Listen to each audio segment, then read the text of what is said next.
Hi everyone, स्वागत है आप सभी का एक और नई वीडियो में। अगर दोस्तों आप करते हो CT 10+2, जी हाँ दोस्तों, CT 10+2 की तैयारी, तो वीडियो आपके लिए होने वाला है बहुत महत्वपूर्ण। जी हाँ दोस्तों, हम इस वीडियो में पढ़ने वाले हैं राजस्थान जीके के टॉप 50 सवाल जो कि परीक्षा में आने वाले हैं। जी हाँ दोस्तों, यह 50 सवाल परीक्षा में पूछे जाने वाले हैं। तो दोस्तों वीडियो को बिल्कुल भी स्किप मत कीजिएगा और दोस्तों पूरा वॉच करना और इन सवालों को आपको नोट करते जाना और स्क्रीनशॉट लेते जाना है, क्योंकि ये 50 सवाल परीक्षा में आने वाले हैं। और दोस्तों करते ही वीडियो की स्टार्ट, अगर दोस्तों आप हमारे चैनल को सब्सक्राइब नहीं किया तो जल्दी से सब्सक्राइब कर लीजिए। और दोस्तों पहला सवाल आपके सामने मुस्कुरा है। वैभवशाली कलात्मक नगरी चंद्रावती पर 11वीं एवं 12वीं शताब्दी में किस वंश के शासकों का शासन रहा? दोस्तों वैभवशाली कलात्मक नगरी चंद्रावती पर 11वीं एवं 12वीं शताब्दी में किस वंश के शासकों का शासन रहा? तो दोस्तों वो रहा अबू के परमारों का। जी दोस्तों, अबू के परमारों का 11 से 12 शताब्दी में चंद्रावती नगरी पर शासन रहा। Option number B correct answer हो जाएगा। चलते हैं अगले सवाल की ओर। तो छत्रपाल राजस्थान की संस्कृति का एक महत्वपूर्ण पहलू पूछा जाता है। दोस्तों छत्रपाल राजस्थान की संस्कृति का एक महत्वपूर्ण पहलू पूछा जाता है। तो दोस्तों कमेंट में आंसर बताना किसके रूप में एक पहलू पूछा जाता है। तो दोस्तों पूछा जाता है ग्राम देवता के रूप में। जी हाँ दोस्तों, ग्राम देवता के रूप में ऑप्शन नंबर एक करेक्ट आंसर हो जाएगा। और दोस्तों तो निम्नलिखित में से कौन सा वाद्य यंत्र तत्व वाद्य नहीं है? दोस्तों निम्नलिखित में से कौन सा वाद्य यंत्र तत्व वाद्य नहीं है? तो दोस्तों अलगोजा, कामायचा, जंतर, रावण हत्था। तो दोस्तों वह है अलगोजा। जी दोस्तों, अलगोजा एक तत्व वाद्य यंत्र नहीं है। ताकि कामायचा भी वाद्य यंत्र है, जंतर भी वाद्य यंत्र है और रावण हत्था भी वाद्य यंत्र है। तो दोस्तों यह है अलगोजा जो कि वाद्य यंत्र नहीं है। ऑप्शन नंबर एक करेक्ट आंसर हो जाएगा। चलते अगले सवाल की ओर। दोस्तों आप इन 50 सवाल को हल्के में नहीं लेना चाहिए दोस्तों, बिल्कुल भी 0% भी इन 50 सवालों को हल्के में नहीं लेना, क्योंकि दोस्तों परीक्षा में इन्हीं सवालों में से आने वाले हैं। तो दोस्तों राजस्थान में क्षेत्रफल की दृष्टि से सबसे छोटा जिला कौन सा है? जी दोस्तों, राजस्थान में क्षेत्रफल की दृष्टि से सबसे छोटा जिला कौन सा है? तो दोस्तों शायद आप सभी जानते होंगे इस सवाल को कि सबसे छोटा जिला कौन सा है। तो दोस्तों एक बार कमेंट में आंसर सभी कर दीजिए ठोक कर। तो दोस्तों वह आपके धौलपुर। जी दोस्तों, धौलपुर राजस्थान में क्षेत्रफल की दृष्टि से सबसे छोटा जिला है। ऑप्शन नंबर या करेक्ट आंसर हो जाएगा। तो राजस्थान में विद्यालय एवं व्यापक शिक्षा योजना निर्माण क्रियान्वयन मूल्यांकन के लिए सर्वोच्च शैक्षिक संगठन है। जी दोस्तों, राजस्थान में विद्यालय एवं व्यापक शिक्षा योजना निर्माण क्रियान्वयन एवं मूल्यांकन के लिए सर्वोच्च शैक्षिक संगठन है। तो दोस्तों कमेंट में बताना कौन सा सर्वोच्च शैक्षिक संगठन है। तो दोस्तों वह है RSCERT। दोस्तों RSCERT जो कि यह उदयपुर में स्थित है। ऑप्शन नंबर एक करेक्ट आंसर हो जाएगा। चलते अगले सवाल की ओर। दोस्तों कोटा का किस शासक के शासनकाल में कोटा स्कूल की चित्रशैली का उत्कृष्ट काल माना जाता है? दोस्तों कोटा के किस शासक काल को कोटा स्कूल की चित्रशैली का उत्कृष्ट काल माना जाता है? तो दोस्तों कौन सा था वह शासक? तो दोस्तों वो था महाराव उमेद सिंह। दोस्तों महाराव मोरा नहीं आता दोस्तों, यहाँ पर आएगा महाराव। दोस्तों आएगा Maharao Umed Singh. Option number D correct हो जाएगा। जी दोस्तों इसके शासनकाल में जो कि कोटा की स्कूल की चित्रशैली है उसको उत्कृष्ट काल माना जाता था। चलते अगले सवाल की ओर। दोस्तों जयपुर के महाराजा सवाई जयसिंह ने किन स्थानों पर अवैध वेधशालाओं का निर्माण करवाया? दोस्तों अवैध नहीं था, यहाँ पर था वेद। दोस्तों जयपुर के महाराजा सवाई जयसिंह ने किन स्थानों पर वेधशालाओं का निर्माण करवाया? तो दोस्तों सवाई जयसिंह ने 5 वेधशालाओं का निर्माण करवाया था। जी दोस्तों बता देखिए 5 वेधशालाओं का निर्माण करवाया था। तो दोस्तों आपको बताना किस किस स्थान पर करवाया था। तो दोस्तों वो करवाया था जयपुर, वाराणसी, उज्जैन, मथुरा, दिल्ली। जी दोस्तों जयपुर, वाराणसी, उज्जैन, मथुरा, दिल्ली। तो कोई इन 5 स्थानों पर सवाई जयसिंह ने वेधशालाओं का निर्माण करवाया था। Option number B correct answer हो जाएगा। दोस्तों जल्दी से स्क्रीनशॉट ले लीजिए। चलते अगले सवाल की ओर। दोस्तों भारतीय संसद में राजस्थान के से कितने सदस्य चुने जाते हैं? दोस्तों भारतीय संसद में राजस्थान से कितने सदस्य चुने जाते हैं? दोस्तों बहुत महत्वपूर्ण सवाल है। दोस्तों मोस्ट इस सवाल के मोस्ट लगा लीजिए, क्योंकि दोस्तों यह परीक्षा में आने वाला 100% चांसेज है। तो दोस्तों कितने सदस्य चुने जाते हैं भारतीय संसद में राजस्थान के कितने सदस्य चुने जाते हैं? तो दोस्तों वो चुने जाते हैं 35 सदस्य। Option number D correct answer हो जाएगा। चलते अगले सवाल की ओर। दोस्तों राजस्थान में 1857 की क्रांति का केंद्र कहाँ था? जी दोस्तों राजस्थान में 1857 की क्रांति का केंद्र कहाँ था? तो दोस्तों बहुत ही इजी सवाल है, यानी कि बहुत ही इजी सरल सवाल है। तो दोस्तों आप सब एक बार ठोक कर कमेंट कर दीजिए, कौन सा था राजस्थान में टिप्पू की क्रांति का केंद्र? तो दोस्तों वो था नशीराबाद। जी हाँ दोस्तों, नशीराबाद 1857 की क्रांति का केंद्र था। Option number D correct answer हो जाएगा। दोस्तों बात करें नशीराबाद से 1857 की, राजस्थान में नशीराबाद से 1857 की क्रांति शुरू हुई है। चलते अगले सवाल की ओर। दोस्तों बंगाल की खाड़ी में गिरने वाली राजस्थान की नदियों का संयुक्त निम्न में से कौन सा है? जी हाँ दोस्तों, बंगाल की खाड़ी में गिरने वाली राजस्थान की नदियों का संयुग्म कौन सा है? तो दोस्तों ये भी बहुत मोस्ट सवाल है, इसका भी स्टार लगा लीजिए। तो दोस्तों कौन से बंगाल की खाड़ी में गिरने वाली नदियाँ? तो दोस्तों वो है काली सिंध और गंभीर। जी हाँ दोस्तों, राजस्थान के ऐसी दो ऐसी नदियाँ काली सिंध और गंभीर, जो कि राजस्थान में बहने के पश्चात बंगाल की खाड़ी में मिल जाती है। Option number D correct answer हो जाएगा। चलते हैं अगले सवाल की ओर। तो दोस्तों फल्गुबाई से फल्गुबाई संबंधित है। जी हाँ दोस्तों, फल्गुबाई संबंधित है। तो दोस्तों किससे संबंधित है फल्गुबाई? दोस्तों भवाई नृत्य से, चरी नृत्य से, कालबेलिया नृत्य से और दोस्तों तेरताली नृत्य से। तो दोस्तों फल्गुबाई का संबंध है चरी नृत्य से। Option number B correct answer हो जाएगा। चलते हैं अगले सवाल की ओर।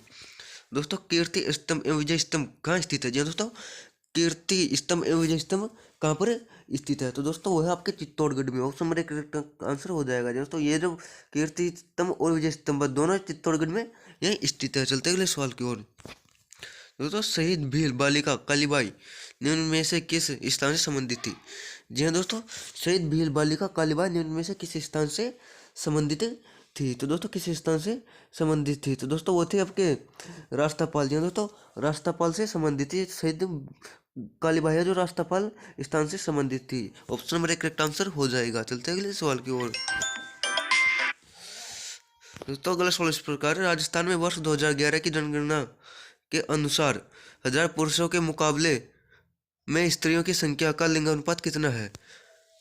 जी हाँ दोस्तों, 2000 राजस्थान में 2011 की जनगणना के अनुसार 1000 पुरुषों के मुकाबले स्त्रियों का लिंगानुपात कितना है? तो दोस्तों कमेंट में आंसर बताना, 2011 की जनगणना के अनुसार राजस्थान का लिंगानुपात कितना है? तो दोस्तों वो था 928। जी हाँ दोस्तों, 928 दो option number B correct answer हो जाएगा। दोस्तों 2011 की जनगणना के अनुसार राजस्थान का लिंगानुपात था 928, यानी कि 1000 पुरुषों में पर एक 928 स्तर थी, यानी कि दोस्तों 1000 पुरुषों में 928 पुरुषों की शादी होएगी। बाकी जितने भी पुरुष बच्चे हैं सब कंवारे मर जाएंगे। चलते अगले सवाल की ओर। दोस्तों बोराट का पठार राजस्थान के किन जिलों में फैला हुआ है? दोस्तों बोराट का पठार राजस्थान के किन जिलों में फैला हुआ है? दोस्तों बहुत महत्वपूर्ण सवाल है और ये बहुत हार्ड सवाल भी है। तो दोस्तों बोराट का पठार राजस्थान के किन जिलों में फैला हुआ है? तो दोस्तों वो फैला हुआ है डूंगरपुर और प्रतापगढ़ में। जी दोस्तों, डूंगरपुर और प्रतापगढ़ में फैला हुआ। Option number C correct answer हो जाएगा। दोस्तों जनगणना 2011 के अनुसार राजस्थान के निम्नलिखित में से किन जिलों में सबसे कम साक्षरता दर है? जी दोस्तों, जनगणना 2011 के अनुसार राजस्थान में से किन जिलों में सबसे कम साक्षरता दर है? जी हाँ दोस्तों, 2011 की जनगणना के अनुसार राजस्थान के सबसे कम पढ़े लिखे जिले कौन से हैं? तो दोस्तों किन जिलों में सबसे कम पढ़े लिखे आदमी पाए जाते हैं? तो दोस्तों वह जालोर और सिरोही। जी हाँ दोस्तों, जालोर सिरोही, जो कि इसमें सबसे कम साक्षरता दर पाई जाती है। Option number C correct answer हो जाएगा।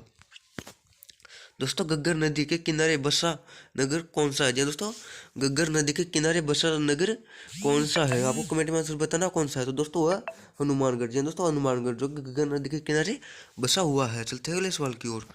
दोस्तों 2011 की जनगणना के अनुसार राजस्थान के किन जिलों में सर्वाधिक साक्षरता दर है? जी दोस्तों ये मैंने दर है। जी दोस्तों मैं नहीं आता, यहाँ पर आता है दर है। तो दोस्तों 2011 की जनगणना के अनुसार राजस्थान के किस जिले में सर्वाधिक साक्षरता दर पाई जाती है? तो दोस्तों वो है कोटा में। जी दोस्तों, कोटा जिले में जो कि 2011 की जनगणना के अनुसार राजस्थान में सबसे ज़्यादा साक्षरता दर नापी गई है। Option number B correct answer हो जाएगा। चलते हैं 19 सवाल की ओर। दोस्तों 1916 इस प्रकार मंगनियार दोस्तों मंगनियार एवं लंगा लोक कलाकारों को प्रख्यात करने का श्रेय किसे दिया जाता है? दोस्तों मंगनियार और लंगा जो कि दोस्तों एक लोक कलाकार थे। दोस्तों एक कलाकार थे। दोस्तों इनको प्रख्यात करने का श्रेय किसको दिया जाता है? तो दोस्तों वो दिया जाता है कोमल कोठारी को। दोस्तों कोमल कोठारी को मंगनियार और लंगा कलाकारों को प्रख्यात करने का श्रेय दिया जाता है। चलते अगले सवाल की ओर।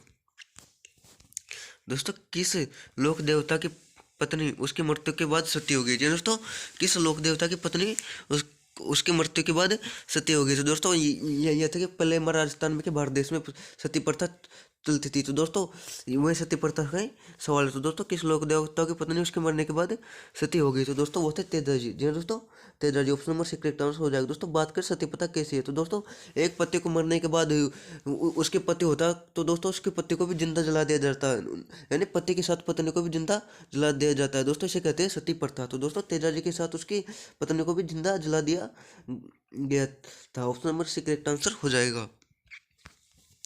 दोस्तों राजस्थान के निम्न में से कौन सी फसल मावठ से लाभान्वित नहीं होती है।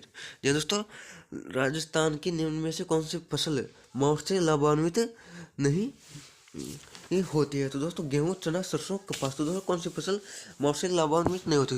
दोस्तों मावठ एक प्रकार क्या होती है। दोस्तों मावठ होती है एक प्रकार की वर्षा। तो दोस्तों इस वर्षा से कौन सी फसल लाभान्वित नहीं होती है। तो दोस्तों वह है कपास। Option number D correct answer हो जाएगा, जो कि कपास है जो मावठ की वर्षा से मावठ की वर्षा का इस पर कोई असर नहीं पड़ता। चलते अगले सवाल की ओर। दोस्तों जला गीत स्त्री द्वारा कब गाया जाता है। जी दोस्तों, जला गीत स्त्री द्वारा कब गाया जाता है। कमेंट में आंसर बताना कब गाया जाता है। तो दोस्तों वर की बारात का डेरा देखने जाने पर। जी दोस्तों, वर की बारात का डेरा देखने जाने पर जला गीत गाया जाता है स्त्री द्वारा। Option number C correct answer हो जाएगा। चलते अगले सवाल की ओर। दोस्तों राजस्थान का मंडावा कस्बा पर्यटकों के लिए आकर्षक केंद्र है जो प्रसिद्ध है। जी दोस्तों, राजस्थान का मंडावा कस्बा पर्यटकों के लिए आकर्षण का केंद्र है जो प्रसिद्ध है। तो दोस्तों मंडावा कस्बा किसके लिए प्रसिद्ध है। तो दोस्तों वह आपके चित्र हवेलियों एवं भित्ति चित्रों के लिए। जी दोस्तों, चित्रित हवेलियों एवं भित्ति चित्रों के लिए। Option number D correct answer हो जाएगा। दोस्तों शेखावटी के गुलिस्तां की पांडुलिपि को चित्रित करने का बलदेव राजपूताना की किस शैली से संबंधित है। जी हाँ दोस्तों, शेखावटी के गुलिस्तां के पांडुलिपि को चित्रित करने का बलदेव राजपूताना की किस शैली से संबंधित है। तो दोस्तों कमेंट में बताना कि राजपूताना किस शैली से संबंधित है। दोस्तों वो था Alwar. Option number B correct answer हो जाएगा। चलते अगले सवाल की ओर। दोस्तों अगला सवाल इस प्रकार है, भारतीय प्राचीन लिपिमाला का लेखक कौन है। जी दोस्तों, भारतीय प्राचीन लिपिमाला का लेखक कौन है। दोस्तों बहुत मोस्ट सवाल है। दोस्तों इसके भी स्टार लगा लीजिए। जी दोस्तों बहुत मोस्ट सवाल परीक्षा में आने वाला है। तो दोस्तों भारतीय प्राचीन लिपिमाला के लेखक कौन है। तो दोस्तों वो है गौरीशंकर ओझा। जी हाँ दोस्तों, गौरीशंकर ओझा। ऑप्शन नंबर एक करेक्ट आंसर हो जाएगा, जो कि गौरीशंकर ओझा भारतीय प्राचीन लिपिमाला के लेखक है। चलते अगले सवाल की ओर।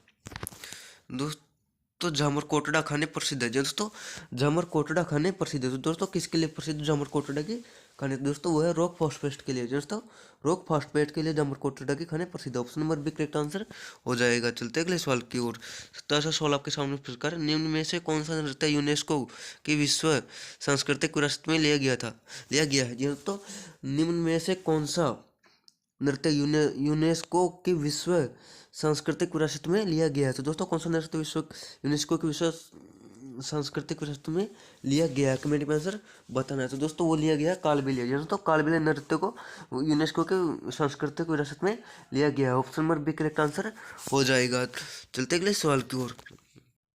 राजपूताना की अंतिम रियासत कौन सी थी जिसने ब्रिटिश ईस्ट इंडिया कंपनी की अधीनता को स्वीकार किया। जी हाँ दोस्तों, राजपूताना की अंतिम रियासत। जी हाँ दोस्तों, अंतिम रियासत ऐसे कौन सी थी जिसने ब्रिटिश ईस्ट इंडिया कंपनी की अधीनता को स्वीकार किया। तो दोस्तों कौन सी थी वह रियासत। तो दोस्तों वो कोटा, उदयपुर, सिरोही, जोधपुर। तो दोस्तों वो थी सिरोही। तो सिरोही रियासत ने ब्रिटिश ईस्ट इंडिया कंपनी की अधीनता को स्वीकार कर लिया। दोस्तों बात करें कि नरेश की। दोस्तों जिस समय का नरेश कौन था। दोस्तों ये था शिव सिंह।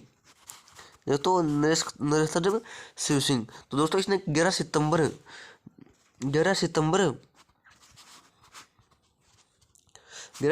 1823 को कंपनी के साथ एक संधि की थी। दोस्तों इसने 11 सितंबर 1823 को कंपनी के साथ एक संधि भी की थी। चलते अगले सवाल की ओर। दोस्तों निम्न में से कौन एक लोक चित्रकला का उदाहरण नहीं है। जी दोस्तों, निम्न में से कौन एक चित्रकला का उदाहरण नहीं है। तो दोस्तों वो है बनीठनी। जी दोस्तों, बनीठनी ये चित्रकला का उदाहरण नहीं है। ऑप्शन में बिग करेक्ट आंसर हो जाएगा। जी दोस्तों बनीठनी, इसका नाम है सजी धजी। दोस्तों बता दें बनीठनी का नाम इसे क्या कहते हैं। तो दोस्तों ये सजी या संवरी, ये दोस्तों सजी या सोनी, दोस्तों ये एक शैली है दोस्तों, ये किशनगढ़ शैली में आती है। तो दोस्तों ये है एक लोक चित्रकला का उदाहरण नहीं है। Option number B correct answer हो जाएगा।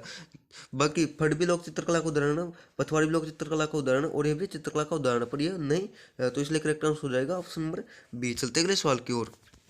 दोस्तों कालीबंगा का प्रथम उत्खननकर्ता कौन था? जी दोस्तों, कालीबंगा का प्रथम उत्खननकर्ता कौन था? तो दोस्तों कमेंट में आंसर बताना कौन था कालीबंगा का प्रथम उत्खननकर्ता। और दोस्तों इस सवाल के भी लगा लीजिए स्टार। दोस्तों मोस्ट सवाल है, बहुत मोस्ट सवाल है, ये परीक्षा में आने वाला है, तो दोस्तों इसको एक स्टार दे दीजिए। और दोस्तों कौन था कालीबंगा का उत्खननकर्ता? तो दोस्तों बीके थापर। दोस्तों बी नहीं है, तो दोस्तों यहाँ पर था बीके थापर। बीके थापर कालीबंगा का प्रथम उत्खनन करता था। ऑप्शन नंबर से करेक्ट आंसर हो जाएगा। दोस्तों बात कालीबंगा कहाँ पर है? दोस्तों कालीबंगा कहाँ पर है? तो दोस्तों ये थे हनु हनुमानगढ़ जिले में। दोस्तों हनुमानगढ़ जिले में यहाँ स्थित है। दोस्तों बात करें इसकी खुदाई कब हुई थी? तो दोस्तों उत्खनन कार्य कब हुआ था? तो दोस्तों हुआ था 1961 से लेकर 1969 तक। ये दोस्तों 1961 से लेकर 1969 के मध्य इसका उत्खनन कार्य हुआ था, और इसका प्रथम उत्खनन कार्यकर्ता बी के थापर था। जल्दी से स्क्रीनशॉट ले लीजिए। चलते अगले सवाल की ओर। दोस्तों दर्राहा वन्य जीव अभ्यारण्य कहाँ स्थित है? जी दोस्तों दर्राहा वन्य जीव अभ्यारण्य कहाँ पर स्थित है? तो अजमेर, कोटा, धौलपुर, जोधपुर। तो दोस्तों कहाँ पर स्थित है?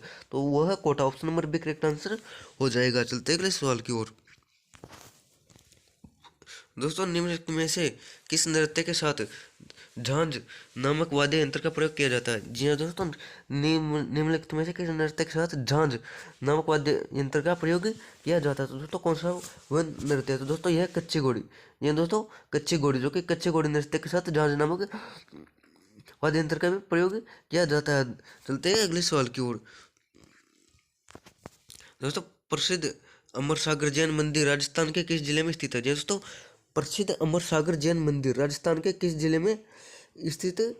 तो दोस्तों किस जिले में स्थित है? तो वो है जैसलमेर में। दोस्तों option number B correct answer हो जाएगा, जो कि जैन मंदिर है जैसलमेर जिले में स्थित है। Option number B correct answer हो जाएगा। चलते अगले सवाल की ओर। दोस्तों 34 और 16 इस प्रकार है, ग्राम पंचायत का सचिव कौन होता है? जी दोस्तों ग्राम पंचायत का सचिव कौन होता है? और दोस्तों इस सवाल में तो दम है। जी दोस्तों दम, हमारा गांव का सवाल आ गया, तो दोस्तों इसके लगा लीजिए एक मोस्ट, क्योंकि दोस्तों सीटी परीक्षा में ऐसे सवाल ज़्यादातर आएंगे। दोस्तों ज़्यादातर ऐसे सवाल आएंगे, तो दोस्तों इसके मोस्ट लगा लीजिए। दोस्तों ग्राम पंचायत का सचिव होता है। तो दोस्तों कौन होता है ग्राम पंचायत का सचिव? तो पटवारी, सरपंच, उप सरपंच, ग्राम सेवक। तो दोस्तों वो होता है ग्राम सेवक। ग्राम पंचायत का सचिव ग्राम सेवक होता है। Option number D correct answer हो जाएगा। दोस्तों इस सवाल को तो भूलेगा नहीं, यानी कि दिमाग में रट्टा मार लीजिए, कभी भूलने का काम ना हो ऐसा। चलते अगले सवाल की ओर।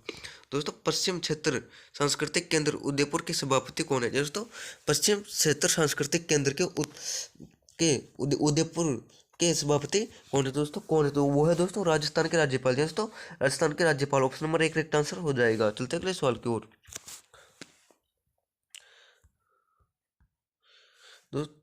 दोस्तों राजस्थान की सीमा कितने राज्यों से की सीमाओं से मिलती है? दोस्तों राजस्थान की सीमा कितने राज्यों की सीमाओं से मिलती है? तो दोस्तों कितने राज्यों की सीमाओं से मिलती है? बहुत सरल इजी क्वेश्चन, यानी कि जिस सभी को आना चाहिए। तो दोस्तों किस वो मिलती है 5 से। ऑप्शन नंबर से करेक्ट आंसर हो जाएगी। जी हाँ दोस्तों, राजस्थान की सीमा 5 राज्यों से मिलती है। चलते अगले सवाल की ओर। दोस्तों राजस्थान के कौन से 2 जिलों में जनसंख्या घनत्व 500 व्यक्ति प्रति वर्ग किमी से अधिक है? दोस्तों राजस्थान के कौन से 2 जिलों में जनसंख्या घनत्व है 500 व्यक्ति प्रति वर्ग किलोमीटर से अधिक है? तो दोस्तों कौन से और तो दोस्तों वो है जयपुर और भरतपुर। या दोस्तों Jaipur Bharatpur. Option number B correct answer हो जाएगा, जो कि दोस्तों में 1 किलोमीटर में 500 से ज़्यादा व्यक्ति निवास करते हैं। Option number B correct answer हो जाएगा। बात करें दोस्तों जयपुर में कितना पाया जाता है? दोस्तों बात करें जयपुर की, तो दोस्तों जयपुर में पाया जाता है 595। दोस्तों 595 घनत्व पाया जाता है। दोस्तों बात करें भरतपुर की, तो दोस्तों भरतपुर में 503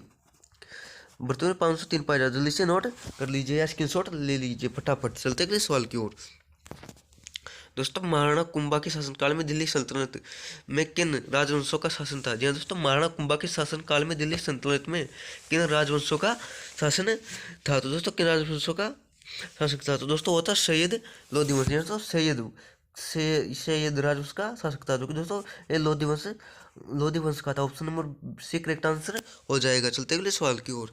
दोस्तों अगले सवाल इस प्रकार प्रसिद्ध पर्यटक स्थल सामोद महल राजस्थान के किस जिले में स्थित है? जी हाँ दोस्तों, प्रसिद्ध पर्यटक स्थल सामोद महल। सामोद महल राजस्थान के किस जिले में स्थित है? दोस्तों कमेंट में ऐसे बताना सामोद महल किस जिले में स्थित है। दोस्तों वो है जयपुर जिले में। ऑप्शन नंबर 1 करेक्ट आंसर हो जाएगा। चलते अगले सवाल की ओर। दोस्तों राजस्थान का क्षेत्रफल भारत के क्षेत्रफल का कितने प्रतिशत के लगभग है? दोस्तों राजस्थान का क्षेत्रफल भारत के क्षेत्रफल का कितने प्रतिशत के लगभग है? तो दोस्तों ये भी बहुत मोस्ट सवाल है दोस्तों, कि परीक्षा में आने लायक तो नहीं है, पर दोस्तों आपको याद होना चाहिए। तो दोस्तों कितने प्रतिशत के लगभग है? तो दोस्तों यह 11% के लगभग। ऑप्शन नंबर 1 करेक्ट आंसर हो जाएगा। 11% के लगभग है। अगर दोस्तों यहाँ पर लगभग न दिया जाए और दोस्तों दे दिया जाए कितने प्रतिशत है, तो दोस्तों लिख देना 10.4%। जी हाँ दोस्तों, कुल पूछ रहे कुल, तो दोस्तों 10.4% है और लगभग में तो 11% के लगभग है। चलते अगले सवाल की ओर। दोस्तों निम्नलिखित में से राजस्थान के किस जिले की अंतर्राष्ट्रीय सीमा सबसे छोटी है? दोस्तों निम्नलिखित में से राजस्थान के किस जिले की अंतर्राष्ट्रीय सीमा सबसे छोटी है? तो दोस्तों बताना सबसे छोटी है। तो दोस्तों तो वो है बाड़मेर। जी हाँ दोस्तों, बाड़मेर जो कि राजस्थान के अंतर्राष्ट्रीय सबसे सीमा सबसे छोटी है। तो दोस्तों बाड़मेर किस राज्य के साथ जुड़ती है? तो दोस्तों बाड़मेर जुड़ती है गुजरात के साथ। जी हाँ दोस्तों, गुजरात के साथ बाड़मेर की सीमा जुड़ती है और दोस्तों यह सबसे छोटी अंतर्राष्ट्रीय सीमा वाला जिला है। चलते अगले सवाल की ओर। दोस्तों राज्य में आवास संबंधी आवश्यकताओं की पूर्ति हेतु राजस्थान आवास मंडल की स्थापना कब की गई? दोस्तों राजस्थान में आवास संबंधी आवश्यकताओं की पूर्ति हेतु राजस्थान आवास मंडल की स्थापना कब की गई? तो दोस्तों कमेंट में आंसर बताना कब की गई। तो दोस्तों वो की गई 24 फरवरी 1970 को। दोस्तों 24 फरवरी 1970 को की गई। Option number B correct answer हो जाएगा। चलते अगले सवाल की ओर। दोस्तों राजस्थान का एकीकरण कितने चरणों में पूरा हुआ है? दोस्तों राजस्थान का एकीकरण कितने चरणों में पूरा हुआ? तो दोस्तों आप सभी को ये तो आना चाहिए कितने चरणों में पूरा हुआ। तो दोस्तों हुआ 7 चरणों में। दोस्तों 7 चरणों में राजस्थान का एकीकरण पूरा हुआ। चलते अगले सवाल की ओर। दोस्तों सिरोही राज्य प्रजामंडल का संस्थापक था। जी दोस्तों सिरोही राज्य प्रजामंडल का संस्थापक था। दोस्तों कौन सा सिरोही राज्य प्रजामंडल का संस्थापक? तो था गोकुल भाई भट्ट। जी दोस्तों गोकुल भाई भट्ट था। Option number C correct answer हो जाएगा। दोस्तों बात करें इसकी स्थापना कब की? दोस्तों सिरोही प्रजामंडल की स्थापना कब की? इस बात करें स्थापना की, तो दोस्तों इसकी स्थापना की गई 1949 को। दोस्तों 1949 को सिरोही प्रजामंडल की स्थापना की गई। दोस्तों गोकुल भाई भट्ट के नेतृत्व में की गई। चलते अगले सवाल की ओर, जल्दी से स्क्रीनशॉट ले लीजिए। तो राजस्थान में मंत्रिपरिषद के सदस्यों की अधिकतम संख्या होती है। दोस्तों राजस्थान में मंत्रिपरिषद के सदस्यों की अधिकतम संख्या कितनी होती है? आप सभी को आना चाहिए। तो दोस्तों कितनी संख्या होती है अधिकतम? तो दोस्तों वो है 30। Option number B correct answer हो जाएगा। दोस्तों मंत्रिपरिषद में अधिकतम मंत्रियों की संख्या 30 होती है। चलते अगले सवाल की ओर। दोस्तों भील जनजाति राज्य के किस भाग में मुख्यतः निवास करती है? दोस्तों भील जनजाति राज्य के किस भाग में मुख्यतः निवास करती है? तो दोस्तों उत्तरी भाग में, पूर्वी भाग में, दक्षिणी भाग में और पश्चिमी भाग में। तो दोस्तों वो करती है दक्षिणी भाग में। Option number C correct answer हो जाएगा। आप चलते हैं अगले सवाल की ओर। दोस्तों राजस्थान में व्यापारिक फसलों में नरमा किस फसल से संबंधित है? जी दोस्तों राजस्थान में व्यापारिक फसलों में नरमा की दोस्तों नरमा एक किस्म है। तो दोस्तों यह किस्म किस फसल से संबंधित है? आपको कमेंट में आंसर बताना है। तो दोस्तों यह कपास से। जी दोस्तों कपास से नरमा किस्म संबंधित है। Option number B correct answer हो जाएगा। चलते अगले सवाल की ओर। दोस्तों राजपूताना मध्य भारत सभा की स्थापना कब हुई थी? दोस्तों राजपूताना मध्य भारत सभा की स्थापना कब हुई? दोस्तों बहुत महत्वपूर्ण हुआ दोस्तों, परीक्षा में आने के 90% चांस है। जी दोस्तों परीक्षा में आने के 90% चांस है, तो इसके भी लगा लीजिए स्टार। तो दोस्तों राजपूताना मध्य भारत सभा की स्थापना कब हुई थी? दोस्तों वो हुई थी 1919 को। ऑप्शन नंबर 1 करेक्ट आंसर हो जाएगा। चलते अगले सवाल की ओर। दोस्तों ये है 49वां सवाल। तो दोस्तों निम्नलिखित में कौन सा जोधपुर राज्य का शासक नहीं था? जी दोस्तों निम्नलिखित में से कौन सा